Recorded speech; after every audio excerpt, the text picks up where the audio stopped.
my dear students, this is me Mudita and welcome on Mudita IAS Warrior। तो पिकेडियन ये हमारी science की class 3 होने वाली है। इससे पहले 2 क्लास आ चुकी हैं, जिन्होंने नहीं देखा है वो जाके देख सकते हैं। पीकेडी साइंस की जो प्लेलिस्ट है वहाँ से आपको वो दोनों क्लास मिल जाएंगी। तो हमारा चैप्टर क्या चल रहा था? Chemical reaction and equation. पहली क्लास में हमने क्या पढ़ा था? उसमें हमने पढ़ा था केमिकल रिएक्शन, इक्वेशन क्या होता है, चैप्टर का इंट्रोडक्शन। सेकंड क्लास में क्या पढ़ा था? थोड़ा सा आपको बैकवर्ड में लेके जा रही हूँ। सेकंड में क्या पढ़ा था? बैलेंस केमिकल इक्वेशन और बैलेंस करना भी सीखा था। आज क्या पढ़ने वाले हैं मैम? तो आज हम पढ़ने वाले हैं types of chemical reaction. Chemical reaction के कितने टाइप होते हैं? भैया टाइप तो बहुत ज़्यादा होते हैं। क्लास 10 में कितने टाइप होते हैं वो हमें पढ़ना है। और आपको मैं दिखा दूं कि क्लास 10 में आपको बेसिकली क्या पढ़ना है। तो आपको ये 5 केमिकल रिएक्शन के टाइप हैं वो पढ़ने हैं। Combination reaction, decomposition reaction, displacement reaction, double displacement reaction and oxidation and reduction. तो यहाँ पे तो मैम 5 रिएक्शन लिखी है, बट मैं आपको देने वाली हूँ बोनस। बोनस का मतलब क्या? बोनस का मतलब कि आपको बुक में ये 5 रिएक्शन नजर आएंगी, लेकिन आपसे एग्जाम में पूछता है what is precipitate reaction, what is endothermic reaction and what is exothermic reaction. और वो तो यहाँ पे लिखा ही नहीं है, बट वो एग्जाम में पूछता है, तो मैं आपको वो भी कवर करवाने वाली हूँ, क्योंकि वो इसी का सब पार्ट होता है। तो हम वो भी देखेंगे, अच्छे से समझेंगे। हम स्टार्ट करें उससे पहले मैं आपको याद दिला दूं, मैंने आपको लास्ट क्लास में क्या बोला था? मोमोज तो सब खाते हैं ना, तो मोमोज जैसे बिना सॉस के अधूरा होता है, वैसे हमारी जो केमिस्ट्री होती है, वो हमारी केमिस्ट्री जो है वो अधूरी है केमिकल रिएक्शन के बिना। यानी अब कोई भी डेफिनेशन अगर आप लिखोगे तो उसमें केमिकल रिएक्शन ज़रूर से ज़रूर लिखोगे, बिना उसके आपकी डेफिनेशन खोखली है। दूसरी बात, सेकेंड बात कि आपको एक शॉर्ट नोटबुक बनानी है। क्या बनानी है? शॉर्ट नोटबुक बनानी है। एक वो कहते हैं ना, जैसे आपके पास ग्राफ की पतली सी कॉपी आती है, ऐसे 10 रुपए की एक पतली सी कॉपी ले लो और उस कॉपी को नाम दे दो केमिकल रिएक्शन। कॉपी को नाम क्या देना है? Chemical reaction. और उसमें जितने भी केमिस्ट्री की आपकी जितनी भी रिएक्शन मैं करवाऊंगी वो सारी आपको उसमें सिर्फ केमिकल रिएक्शन लिखनी है। मतलब आपकी 20 से 40 रिएक्शन होंगी पूरी केमिस्ट्री में, और वो सारी आपको एक 10 रुपए की छोटी सी पतली सी कॉपी लेनी है, जैसे ग्राफ वाली आती है, उसमें सारी रिएक्शन लिखनी है। कौन सी है वो मैं आपको बाद में बता दूंगी। एग्जाम टाइम में आपको नोट्स में रिएक्शंस याद करने की जरूरत नहीं पड़ेगी। अपनी रिएक्शन वाली कॉपी निकालोगे केमिकल रिएक्शन वाली, और उसमें से सारी रिएक्शन पढ़ लोगे। ठीक है, चलिए अब स्टार्ट करते हैं। फर्स्ट रिएक्शन है हमारी कॉम्बिनेशन रिएक्शन। कॉम्बिनेशन से क्या समझ में आता है? हम बोलते हैं ना, अरे आपकी लैंग्वेज में अगर मैं बताऊं सिंपल भाषा में, तो कॉम्बिनेशन कैसे बोलते हैं? अरे रेड कुर्ते के साथ येलो कैसा लगेगा, ब्लैक के साथ व्हाइट कैसा लगेगा, ये कॉम्बिनेशन अच्छा है। कॉम्बिनेशन मतलब जहां हम 2 चीज़ों को मिलाते हैं उसी को तो हम कॉम्बिनेशन बोलते हैं। केमिस्ट्री में भी यही मतलब होता है, केमिस्ट्री में कुछ अलग मतलब थोड़ी होता है, सेम मतलब है। साइंस की डेफिनेशन देख लेते हैं। अ रिएक्शन इन विच 2 और more reactants combine to form a single product is known as combination reaction. भैया रिएक्टेंट क्या होता है, प्रोडक्ट क्या होता है, ये आपको जानने के लिए आपको पहली जो वीडियो बताई गई थी वो देखना पड़ेगा। ठीक है, यहाँ पे मैं रिएक्टेंट प्रोडक्ट आपको नहीं समझाऊंगी। तो रिएक्टेंट क्या होता है? जो हमारा लेफ्ट हैंड साइड होता है, और प्रोडक्ट क्या होता है? जो राइट हैंड साइड हमें फॉर्म होता है। तो ऐसी रिएक्शन जिसमें 2 या 2 से ज़्यादा चीज़ें हम ऐड करें। ठीक है, आपने एक चीज़ ली प्लस दूसरी चीज़ ली, ठीक है, 2 ली या 3 ली, और वो जो प्रोडक्ट बनाए, प्रोडक्ट उसने एक ही बनाया, तो इसको हम क्या बोल रहे हैं? Combination reaction. मतलब रिएक्टेंट आपने 2 लिए, 3 लिए, 4 लिए, 5 ले लिए, ठीक है, और आपका जो प्रोडक्ट बना वो सिंपल एक ही प्रोडक्ट बना। जैसे मैं एग्जांपल दे दूं, आप वो वेज बिरयानी खाते हैं या पुलाव राइस खाते हैं, उसमें क्या मटर भी डाल दिया, चावल भी डाल दिया, सब कुछ डाल दिया, पर लास्ट में वो एक रेसिपी बन गई ना। तो इसी तरीके से देखिए, यहाँ पे हमारा एक रिएक्टेंट X है, एक रिएक्टेंट Y है, और जो हमारा प्रोडक्ट बना वो क्या बना? XY बना। इसे हम क्या बोलेंगे? Combination reaction. इसका मतलब रिएक्टेंट हमारे 2 से ज़्यादा हो सकते हैं, पर प्रोडक्ट कैसा बनेगा? सिंगल प्रोडक्ट बनेगा, तो उसको हम बोलते हैं कॉम्बिनेशन रिएक्शन। इसका मैंने आपका एनसीईआरटी का एग्जाम्पल लिया है, बहुत सारे एग्जाम्पल हो सकते हैं इसका। आप ये वाला एग्जाम्पल भी लिख सकते हो, मैग्नीशियम वाला, Mg+O2 = MgO। बहुत सारे बच्चे पूछ रहे थे पहली वाली वीडियो देख के, मैम यहाँ पे O2 है, यहाँ पे O है। ठीक है। तो भाई मैग्नीशियम ऑक्साइड का फॉर्मूला MgO ही होता है। उसके बाद बैलेंस करना सिखाया है आपको सेकेंड पार्ट में, ठीक है। तो ये वाला एग्जाम्पल भी आप लिख सकते हो किसमें, कॉम्बिनेशन में। यहाँ पे भी दो चीज़ें हैं और तीसरा हमारा जो प्रोडक्ट बन रहा है वो सिंगल प्रोडक्ट बन रहा है। इसके अलावा आपको ये वाला एग्जाम्पल मैंने क्यों लिखवाया है, क्योंकि ये इम्पॉर्टेंट है। यहाँ पे है CaO, इसको हम क्या बोलते हैं, इसको बेटा हम बोलते हैं कैल्शियम ऑक्साइड। क्या बोलते हैं, कैल्शियम ऑक्साइड इसका नाम होता है, और वैसे इसे क्विक लाइम के नाम से भी जाना जाता है। मैंने इसको क्यों दिया है, क्योंकि एग्जाम में आपसे पूछता है what is quick lime, write down the reaction of quick lime. Quick lime का रिएक्शन लिखिए, या क्विक लाइम में आप वाटर ऐड करोगे तो क्या होगा, ऐसे क्वेश्चन पूछता है। तो क्विक लाइम हम किसे बोलते हैं, कैल्शियम ऑक्साइड को। Ca क्या होता है, कैल्शियम ऑक्साइड। इसमें जब आप वाटर ऐड करोगे तो क्या बनाता है, स्लेग्ड लाइम बनाता है, यानी कैल्शियम हाइड्रो ऑक्साइड बनाता है, प्लस हीट निकलती है, ठीक है। OH का मतलब होता है हाइड्रो ऑक्साइड, OH का मतलब होता है हाइड्रो ऑक्साइड, ओके। तो यहाँ पे हमारा क्या है, आपको पता होना चाहिए कि कैल्शियम ऑक्साइड को हम लोग क्विक लाइम बोलते हैं और कैल्शियम हाइड्रो ऑक्साइड को स्लैग्ड लाइम बोलते हैं। जब हम इसमें ऐड कर रहे हैं, क्या ऐड कर रहे हैं, वाटर ऐड कर रहे हैं, तो यह हमारा क्या बना रहा है, calcium hydro oxide single product बना रहा है, और ये कॉम्बिनेशन का आपका क्या है, एग्जाम्पल है, ओके। चलिए नेक्स्ट रिएक्शन पे चलते हैं। अगली है हमारी डिकम्पोजिशन, डिकम्पोज हो जाना, यानी कॉम्बिनेशन में जो आपने पढ़ा तो ये किसका है, अपोजिट ऑफ कॉम्बिनेशन।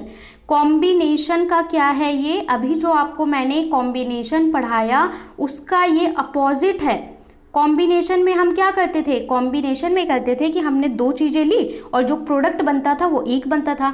डिकम्पोजिशन में इसका उल्टा हो जाएगा, आप एक चीज़ लोगे और प्रोडक्ट बहुत सारे मिल जाएंगे, तो वो क्या है, डिकम्पोज हो जाता है। A reaction in which a single compound breaks into a two और more simpler compounds is known as a decomposition reaction. आपका जो सिंगल कंपाउंड है, एक चीज़ है, वो ब्रेक होके बहुत सारे प्रोडक्ट्स में कन्वर्ट हो जा रहा है, तो वो हमारा क्या है, डिकम्पोजिशन। जैसे हमारा ये क्या था, रिएक्टेंट, और प्रोडक्ट हमारा क्या बना, दो प्रोडक्ट बन गए, तो ये हमारा क्या है, डिकम्पोजिशन रिएक्शन। फॉर एग्जाम्पल, इसका एग्जाम्पल है फेरस सल्फेट FeSO4। हाँ, और बच्चों ने पूछा था कि मैम इन ब्रैकेट्स में S लिख रहे हैं, ये क्या दिखाता है, तो ये इसकी स्टेट दिखाता है, मैटर की क्या स्टेट है, मतलब ये सॉलिड फॉर्म में है, ये सॉलिड फॉर्म में है, ये गैस है, ये गैस है, ठीक है। लिखना कंपलसरी नहीं होता, पर अगर आपको पता है तो लिख दो। फेरस सल्फेट FeSO4, और बैलेंस करना सिखाया गया, इसलिए अब आप सारी रिएक्शन बैलेंस ही लिखने की कोशिश करेंगे। तो ये बनाता है ferric oxide Fe2O3, sulphur dioxide and sulphur trioxide SO2 और SO3। तो ये डिकम्पोज हुआ, तो 1 2 3 तीन चीज़ें इसने बनाई, और हमारा ये क्या था, रिएक्टेंट, सिंगल रिएक्टेंट था, और प्रोडक्ट कितने बने हमारे बेटा, 3 प्रोडक्ट बने, तो ये क्या है, डिकम्पोजिशन रिएक्शन है। अगली रिएक्शन पे चलते हैं। कॉम्बिनेशन समझ में आ गया, यहाँ पे हमने दो चीज़ें ली थी और प्रोडक्ट एक ही बना था। डिकम्पोजिशन में उल्टा हो गया, हमारा जो रिएक्टेंट है वो सिंगल था, प्रोडक्ट मल्टीपल बने। अगली रिएक्शन पे चलते हैं, डिस्प्लेसमेंट रिएक्शन। डिस्प्लेसमेंट का जैसा नाम है, हिंदी में इसे बोलते हैं विस्थापन, डिस्प्लेस कर देना। तो डिस्प्लेसमेंट का मैं बहुत अच्छा सा एग्जांपल, पहले आपको डेफिनेशन बताऊं फिर एग्जांपल बताऊंगी। अ chemical reaction in which a more reactive element displace a less reactive element from its aqueous salt solution. मतलब हमारा एक सॉल्ट सॉल्यूशन है, ठीक है, एक सॉल्यूशन है। अब इसमें क्या है कि आप में को क्या करेगा, more reactive element displace less reactive. तो क्या होगा कि इसके अंदर जो सॉल्यूशन है, इसके अंदर एक चीज़ मौजूद होगी। अब हम इसमें जब दूसरी चीज़ ऐड करते हैं तो क्या होगा, जो कमज़ोर होगा उसको ताकतवर हटा देगा, उसी को हम क्या बोलते हैं, डिस्प्लेसमेंट। अगर मैं इसको आपकी लाइफ से रिलेट करूँ तो जैसे कि आप लोग क्लास में गए, ये आपके पास डेस्क है बैठने के लिए, क्लास में डेस्क होते हैं बैठने के लिए, तो ये डेस्क है बैठने के लिए। अब क्या है, यहाँ पे दो बच्चों की सीट है, ठीक है, 2 स्टूडेंट्स की सीट है पर 1 2 3 3 बच्चे बैठ गए हैं आके। तो क्या होगा, यहाँ पे 2 और 3 लड़ने लगे। अब इसमें से जो ज़्यादा पावरफुल है, जिसका मास ज़्यादा है, बॉडी मास ज़्यादा है, ज़्यादा पावरफुल है, तो वो क्या करेगा, वीक वाले को गिरा देगा, हटा देगा और उसकी जगह ले लेगा। तो उसकी जगह ले लेगा मतलब क्या है, डिस्प्लेसमेंट। आपने देखा होगा ना, यहाँ पे 2 लोगों के बैठने की जगह है, एक आया उसने बोला कि नहीं भाई मुझे बैठना है, तो अब यहाँ पे इन दोनों के बीच फाइट होगी, जो ज़्यादा पावरफुल होगा वो डिस्प्लेस कर देगा, हटा देगा। सेम चीज़ यहाँ पे होती है। हमारा ये सॉल्यूशन है, सॉल्यूशन के अंदर एक चीज़ ऑलरेडी प्रेजेंट है, दूसरी चीज़ जब हमने ऐड करी तो सॉल्यूशन के अंदर से, अगर ये ताकतवर है दूसरी चीज़, तो सॉल्यूशन के अंदर से बोलेगा चल भाई तू हट, और ये उसकी जगह ले लेगा। इसको हम क्या बोलते हैं, डिस्प्लेसमेंट रिएक्शन बोलते हैं। जैसे कि आयरन है, Fe मतलब होता है आयरन। अब इसको हमने ऐड किया किसमें, कॉपर सल्फेट में। देखिए इस तरीके से हमने एक बीकर लिया, यहाँ पे हमने एक सॉल्यूशन लिया, इसका नाम क्या है, CuSO4 यानी कि कॉपर सल्फेट। अब इसके अंदर मैंने आयरन डाला यानी लोहा डाला, तो क्या हुआ, ये जो कॉपर था ये बेचारा कमज़ोर था, तो ये आयरन जो है इसकी जगह पे आ गया और कॉपर को बोला चल तू कमज़ोर है हट जा। तो इसने क्या बना लिया, आयरन सल्फेट बना लिया और कॉपर को ढकेल के बाहर कर दिया, डिस्प्लेसमेंट हो गया। समझ गए, जो कमज़ोर होता है उसे हटा दिया जाता है। तो कॉपर बेचारा कमज़ोर था, दुबला पतला था, तो कॉपर को हटा दिया और सल्फेट के साथ आयरन खुद बैठ गया, तो आयरन सल्फेट बना लिया। ये हमारी क्या है, डिस्प्लेसमेंट रिएक्शन है। ओके, तो ये हमारी हो गई डिस्प्लेसमेंट। और अब यहाँ पे मैं एक एक रिएक्शन जो आपको लिख रही हूँ, आपको एग्जाम में मैंने क्या बोला है, मोमोज बिना सॉस के नहीं खा सकते, तो बिना डेफिनेशन को, बिना रिएक्शन के एग्जाम में नहीं लिखना। कोई बोलेगा डिस्प्लेसमेंट लिखो, इतना लिख दिया तो नंबर नहीं मिलेगा, उसके साथ में ये आपको लिखना है। और आपको कई एग्जाम्पल मिल सकते हैं, लेकिन एक एक एग्जाम्पल आपको ज़रूर याद रखना है। और दूसरी चीज़ मैंने बोली है कि आपको एक कॉपी बनानी है, नोट करनी है, एक शॉर्ट कॉपी बनानी है 10 रुपये की पतली सी, उसमें केवल रिएक्शन लिखोगे, लिख दोगे डिस्प्लेसमेंट और ये एग्जाम्पल डाल दोगे, डिकम्पोजिशन ये एग्जाम्पल डाल दोगे रिएक्शन का। इस तरीके से जब हम चैप्टर 2 करेंगे, 3 करेंगे, तो सारी आपकी इकट्ठा हो जाएंगी रिएक्शन, और एग्जाम टाइम में वहाँ से पढ़ लोगे। अब चलते हैं हम अगली पे, डिस्प्लेसमेंट तो पढ़ लिया, अब डबल डिस्प्लेसमेंट। डबल डिस्प्लेसमेंट क्या है, वही चीज़ है, बस यहाँ पे 2 चीज़ें होंगी। A chemical reaction in which ion gets exchange between the 2 reactant which form a new compound is called double displacement. अब क्या है कि हमारा जो सॉल्यूशन है केमिकल रिएक्शन में, यहाँ पे आयन्स एक्सचेंज होते हैं, यानी कि एक चीज़ है हमारे पास XI और XY और एक है ZA, तो यहाँ पे आयन्स एक्सचेंज होते हैं, ये इसकी जगह ले लेगा, ये इसकी जगह ले लेगा, तो X Z के साथ आ जाएगा, Y A के साथ आ जाएगा, मतलब 2 डिस्प्लेसमेंट होंगे। वो उसको, वही बात है, जो कमज़ोर है उसको हटा दिया जाएगा और ताकतवर उसकी जगह ले लेगा। हमने ले लिया सोडियम सल्फेट, ठीक है, Na2SO4 बेरियम क्लोराइड। अब क्या किया इसने, सोडियम ने बेरियम सल्फेट के साथ आ गया और सोडियम क्लोराइड के साथ आ गया, तो इसने बेरियम सल्फेट और सोडियम क्लोराइड, यहाँ डिस्प्लेसमेंट हो रहा है पर 2 चीज़ों का डिस्प्लेसमेंट हो रहा है, इसलिए इसका नाम क्या है, डबल डिस्प्लेसमेंट। डिस्प्लेसमेंट तो समझ गए ना, जो कमज़ोर है उसको हटा के ताकतवर उसकी जगह ले लेगा, यही है हमारा डिस्प्लेसमेंट, और ये है डबल डिस्प्लेसमेंट। इसके बाद है प्रिसिपिटेट, ये है हमारी बोनस। मैंने बोला था आपको बोनस मिलेगा, एग्जाम में आता है कि write down the precipitate reaction, but direct आपको नहीं पढ़ाते हैं, तो मैंने आपको वो भी करवा दिया। The reaction in which precipitate is formed by the mixing of aqueous solution of 2 salts is called precipitate reaction. मान लीजिए आपने 2 चीज़ों का ऐड किया, यहाँ पे कुछ था, उसके अंदर कुछ ऐड किया, बाद में क्या हुआ, रिएक्शन के बाद यहाँ पे आपके तले पे कुछ आपको रफ सा कुछ पाउडर जैसा नज़र आए, जिसे आप देख सकते हैं खुली आंखों से, उसे हम क्या बोलते हैं, प्रिसिपिटेट बोलते हैं। कि कुछ बच गया है, कुछ रह गया है, उसे हम प्रिसिपिटेट बोलते हैं, और ऐसी रिएक्शन को प्रिसिपिटेशन रिएक्शन बोलते हैं। जब आप छन्नी से छानोगे ना, कुछ रह जाएगा, तो उसे हम क्या बोलते हैं, प्रिसिपिटेट। तो इसका एग्जाम्पल है AgNO3, ये क्या है, सिल्वर नाइट्रेट। क्या है, सिल्वर नाइट्रेट। जब हम इसको KCl पोटेशियम क्लोराइड में डालते हैं तो हमारा क्या बनता है, सिल्वर क्लोराइड और पोटेशियम नाइट्रेट बना लेता है। तो जो ये है, ये हमारा क्या है, प्रिसिपिटेट है, ये हमारा बन जाता है प्रिसिपिटेट। ठीक है, तो यहाँ पे आप लिख सकते हैं प्रिसिपिटेट। ये हमारा प्रिसिपिटेट फॉर्म करता है, वाइट कलर का पाउडर होता है जो ग्लास में नीचे रह जाता है, और इसी को हम क्या बोलते हैं, प्रिसिपिटेट, और इस रिएक्शन को प्रिसिपिटेशन रिएक्शन बोलते हैं। और ये एग्जाम में एक्सरसाइज में भी आपको मिलेगा ज़रूर। अगला देख लेते हैं, oxidation and reduction. Oxidation and reduction reaction क्या होती है? तो देखिए ऑक्सीडेशन जैसा इसके नाम से क्लियर है, एडिशन ऑफ ऑक्सीजन, जहाँ पे आप ऑक्सीजन को ऐड कर रहे हो वो ऑक्सीडेशन है। जैसे कि H2 में ऑक्सीजन ऐड करो, ऑक्सीडेशन है। Addition of oxygen to a substance और removal of hydrogen from a substance, किसी भी सब्सटेंस में से आप कह सकते हो कि अगर आप उसमें ऑक्सीजन ऐड कर रहे हो, जैसे Mg है उसके अंदर O2 ऐड कर रहे हो, तो ये क्या हो रहा है? ऑक्सीडेशन हो रहा है, ठीक है, ऑक्सीजन को ऐड कर रहे हो।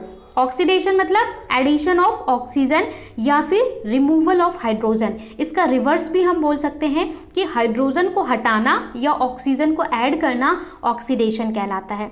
रिडक्शन क्या होता है? यहाँ पे इसका उल्टा कर दिया, एडिशन ऑफ ऑक्सीजन या removal of addition of hydrogen और रिमूवल ऑफ ऑक्सीजन। इसका मतलब होता है कि देखिए अगर आप लोग ऑक्सीजन को ऐड करोगे तो ऑक्सीडेशन, ऑक्सीजन को रिमूव करोगे तो रिडक्शन, और अगर हम दोनों चीज़ें एक साथ करें तो ये बन जाती है रिडॉक्स रिएक्शन। मतलब रिडक्शन प्लस ऑक्सीजन साथ साथ हो, those reaction in which oxidation and reduction अगर साइमल्टेनियसली, दोनों रिएक्शन अगर आपकी साथ में हो रही, ऑक्सीडेशन रिडक्शन दोनों का नाम मिला के रख दिया, ठीक है भाई, तुझे भी बुरा नहीं मानेगा, मैं भी बुरा नहीं मानूंगा, ऑक्सीडेशन रिडक्शन क्या बोल दिया? रिडॉक्स बोल दिया। अच्छा सा लग रहा है थोड़ा सुनने में, रिडॉक्स, ठीक है, दोनों चीज़ें साथ में होती हैं तो हम इसे क्या बोलते हैं? रिडॉक्स रिएक्शन बोलते हैं। अब देखिए CuO, यहाँ पे क्या है? ऑक्सीजन है, और प्लस हमने H2 किया तो अब ये क्या बन गया? Cu बन गया। यहाँ पे आप बेटा देखोगे तो क्या हो रहा है? ऑक्सीजन इसके पास था, अब ऑक्सीजन हट गया है, ठीक है, CuO में ऑक्सीजन था, यहाँ पे ऑक्सीजन हट गया है, तो ये क्या हो रहा है? रिडक्शन। रिडक्शन की क्या डेफिनेशन बताई थी मैंने? रिमूवल ऑफ ऑक्सीजन, ऑक्सीजन का हटना क्या कहलाता है? रिडक्शन।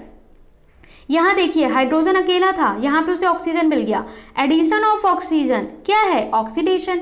तो अगर आपसे कोई बोलेगा रिडॉक्स रिएक्शन लिखिए तो आप ये रिएक्शन लिखेंगे और इस एग्जाम्पल को इस तरीके से एरो के साथ दिखाएंगे, ये देखिए भैया यहाँ पे रिडक्शन हो रहा है, यहाँ पे ऑक्सीडेशन हो रहा है, एक ही रिएक्शन में साथ साथ चीज़ें हो रही हैं, ठीक है, क्लियर। अब चलते हैं हम आगे।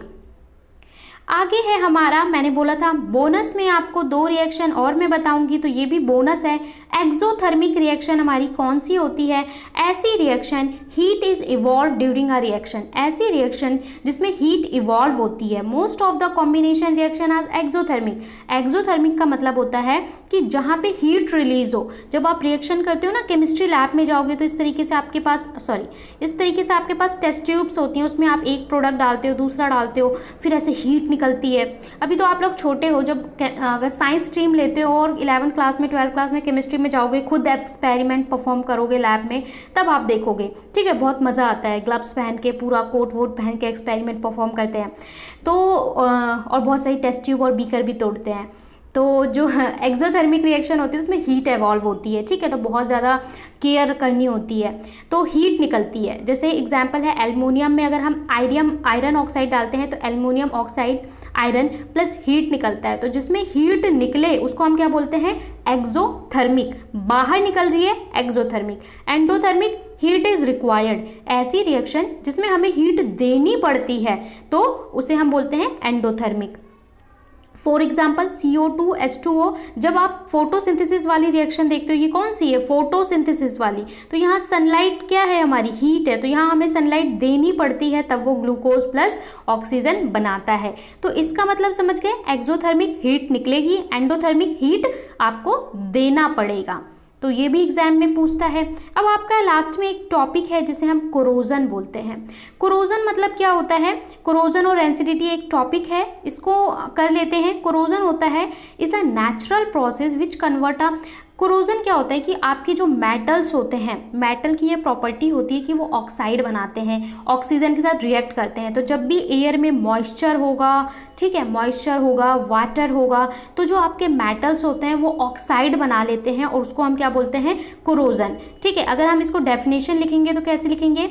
Corrosion is natural process which convert a refined metal to a more chemically stable such as oxide, hydroxide, sulphide है। और इसके बाद क्या हो जाता है? आपका जो मेटल है वो ख़राब हो जाता है। फॉर एग्जांपल इसका है रस्टिंग ऑफ आयरन। अगर मैं आपको बताऊं तो ये आपके पास कोई आयरन का पीस है, ठीक है, कोई आयरन का पीस है, इसके ऊपर जब एयर लगती है तो ऑक्सीजन लगता है और ऑक्सीजन के साथ में अगर आप देखें बारिश हुई हो, पानी अगर मिल जाए यानी वाटर मिल जाए, मैं बोलूँ तो H2O मिल जाए प्लस O2 मिल जाए, तो ये क्या होगा, धीरे धीरे जो लोहा होता है वो क्या होता है, उस पर क्या कहते हैं, जंग लगने लगा।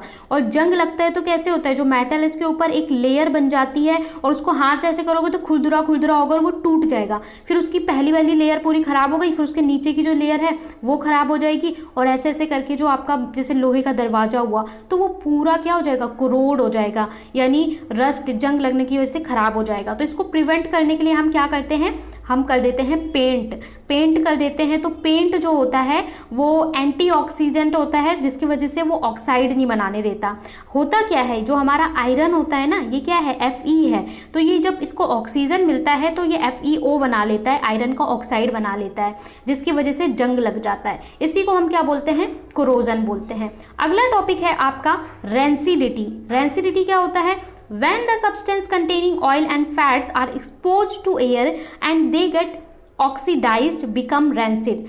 अब इसी तरीके से हमारे खाने पीने की चीज़ें होती हैं, जब मेटल ऑक्सीजन से ऑक्साइड बनाता है तो खाने पीने की चीज़ें भी तो बना लेती हैं। अब आपने बढ़िया बढ़िया खाना बनाया, बहुत अच्छा, ठीक है, सजा के रखा, खुला रख दिया, तो कितनी देर तक, आज सुबह बनाया, सुबह तक ठीक है, पर रात तक, अगली सुबह तक वो क्या हो जाता है, ख़राब हो जाता है, स्पॉइल हो जाता है। क्यों? क्योंकि उसमें जो एयर होती है, ऑक्सीजन मिलती है, खाना हमारा ऑक्साइड बना लेता है, उसका स्मेल, टेस्ट, कलर चेंज हो जाता है, और इसको हम क्या बोलते हैं, रेंसिडिटी बोलते हैं। ठीक है, जो खाने पीने की चीज़ें होती हैं जब वो एयर के कांटेक्ट में आती हैं तो उसका टेस्ट, कलर चेंज हो जाता है, क्योंकि थोड़े टाइम के बाद वो क्या बना लेती हैं, ऑक्साइड बना लेती हैं। Containing oil fats are exposed of air get oxidise become rancid, और वो रेंसिड हो जाते हैं यानी ख़राब हो जाते हैं। आज रात को दाल बना के रख दो और कल शाम को उस दाल को उठा के देखना तो वो क्या होगा, ख़राब हो जाएगा, रेंसिड हो जाएगा, उसका कलर चेंज हो जाएगा, टेस्ट चेंज हो जाएगा, स्मेल चेंज हो जाएगा। शर्ट ये है कि फ्रिज में नहीं रखना है, आपको बाहर रखना है, नॉर्मल टेम्परेचर पे रखना है, तो वो स्पॉइल होगा। क्यों? क्योंकि उसने ऑक्साइड बना लिया। अब रेंसिडिटी को आप प्रिवेंट कैसे कर सकते हैं, rancidity can be prevented. Rancidity को आप प्रिवेंट कर सकते हैं अलग अलग मेथड से, एडिंग एंटीऑक्सीडेंट्स, ऐसी चीज़ें ऐड कर दीजिए जिससे वो ख़राब ना हो। जैसे कि हम अचार बनाते हैं, वो लंबे टाइम तक ख़राब हमारे इसीलिए ख़राब नहीं होते क्योंकि अचार में हम लोग क्या करते हैं, उसमें विनेगर डाल देते हैं, सिरका होता है, नमक डाल देते हैं, यानी सॉल्ट होता है, शुगर होता है। तो सॉल्ट, शुगर, विनेगर ये हमारे कैसे होते हैं, एंटीऑक्सीडेंट्स होते हैं, जिसकी वजह से फूड ख़राब नहीं होता है। तो जो आपके जितने भी पिकल्स होते हैं, जितने भी सॉस होते हैं, उसमें आप देखोगे नमक और चीनी दोनों मिक्स की जाती है। Storing food in air tight container, ऐसे कंटेनर में जहाँ ऑक्सीजन ना जा सके, एयर टाइट कंटेनर हो, तो उसमें जो रेंसिडिटी है, रेंसिडिफिकेशन होता है, वो थोड़ा स्लो हो जाता है। इसके अलावा रेफ्रिजरेटिंग करना फूड को, तो ये भी हमारे रेंसिडिटी को स्लो कर देता है। और replacing oxygen in the container with another gas, और या फिर आपने जो कंटेनर या पैकेट्स लिए हैं उसके अंदर कोई और गैस फिल कर दीजिए जिससे चीज़ें ख़राब ना हो। जैसे कि अगर आप चिप्स का पैकेट देखोगे, इस तरीके से लेज़ लिखा होता है, ठीक है, अलग अलग चिप्स होते हैं, तो चिप्स कुरकुरे खाते हो, वो तो पता नहीं कब पैक होता है, शॉप पे पहुंचता है और आप पता नहीं कब खरीदते हो, लेकिन वो ख़राब नहीं होता। क्यों नहीं ख़राब होता? उसके अंदर एक गैस फिल होती है। Can you tell me the name of this gas? आप उस गैस का नाम बता सकते हो जो गैस फिल होती है, सारे हमारे जो जितने भी चिप्स, कुरकुरे, जितने भी हमारे पैकेट्स होते हैं उसके अंदर एक गैस फिल की जाती है जिसकी वजह से प्रोडक्ट स्पॉइल ना हो, ऑक्सीजन को हटा के, और जैसे ही आप उसे फाड़ दोगे वो गैस बाहर निकल जाती है। तो वो कौन सी गैस होती है वो आप मुझे सर्च करके बताएंगे, ठीक है? मुझे पता है पर मैं चाहती हूँ कि आप थोड़ा सा एक्सप्लोर करें। तो ये था आपका लास्ट टॉपिक। सो यहाँ पे हमारा पूरा चैप्टर बाइंड अप होता है, पूरा चैप्टर ख़त्म होता है। पार्ट 1 पार्ट 2 नहीं देखा है तो ज़रूर देख लें, और ये हमारा पूरा चैप्टर जो है कंप्लीट है। इसे आप लोग नोटबुक में ज़रूर नोट कर लेंगे। चैनल को लाइक, शेयर, सब्सक्राइब करना बिल्कुल नहीं भूलना है, दोस्तों के साथ शेयर करना है जिससे हमारी फैमिली बड़ी बड़ी और बड़ी हो जाए। और फॉलो कर सकते हैं खबरी पे, ज्वाइन कर सकते हैं टेलीग्राम चैनल। चैप्टर कंप्लीट हो गया है तो इसका PDF भी मैं आपको टेलीग्राम पे प्रोवाइड कर दूंगी, तो आप जो PDF है उसे सेव करके रख सकते हैं फॉर योर रेफरेंस।